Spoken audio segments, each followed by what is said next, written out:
Hi అండి అందరికీ. Welcome back to our channel crispy family vlogs. అందరూ ఎలా ఉన్నారండి? నేను చాలా చాలా బాగున్నాను. మీరందరూ ఎలా ఉన్నారో కమెంట్ చేయండి.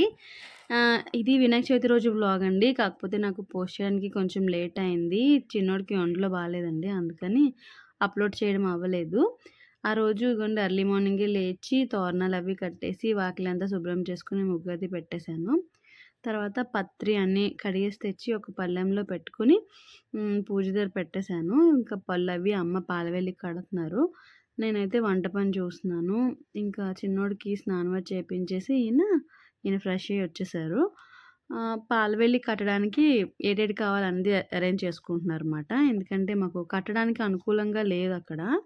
నేనైతే స్టాండ్‌లు వస్తున్నాయి కదండీ ఇన్‌స్టాలో బుక్ చేస్తానంటే, "వద్దొద్దు నేను పెడతానన్నారు." సరే అనుకున్నాను. ఇలాగ మొక్కలు పెడతాం కదండీ! ఆ ఐరన్ స్టాండ్‌లు తెచ్చి అలా సెట్ చేశారు కర్రలవి పెట్టేసి.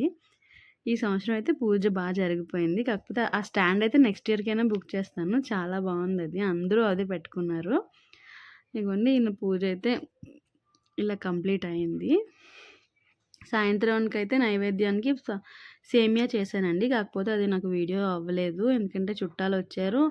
అలాగా మాట్లాడుతూ అలా పూజ అయిపోయింది. నాకు వీడియో తీయడం అవ్వలేదు.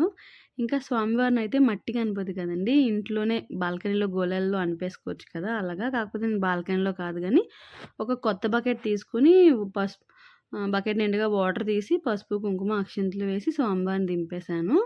పువ్వులు అవి వేసి ఒక 3, 4 అవర్స్‌కి మెల్ట్ అయిపోయారు.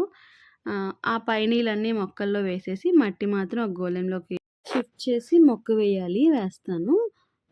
పూజ అయితే ఇలా కంప్లీట్ అయిపోయిందండి. నెక్స్ట్ తమ్ముడైతే ప్రతి సంవత్సరం పాత అపార్ట్మెంట్‌లో ఉండేటప్పుడు మనమే ఇచ్చేవాళ్ళం ఈ బొమ్మని. కాకపోతే ఇప్పుడు ఇంకా ఇది కొత్త అపార్ట్మెంట్ ఇంకా ఎవరు దిగలేదు కాబట్టి ఈ సంవత్సరం పాత వీధిలో ఇచ్చాము. ఇగోండి స్వామివారు. Thank you so much for watching అండి. Please subscribe to my channel. Thank you. నమస్తే.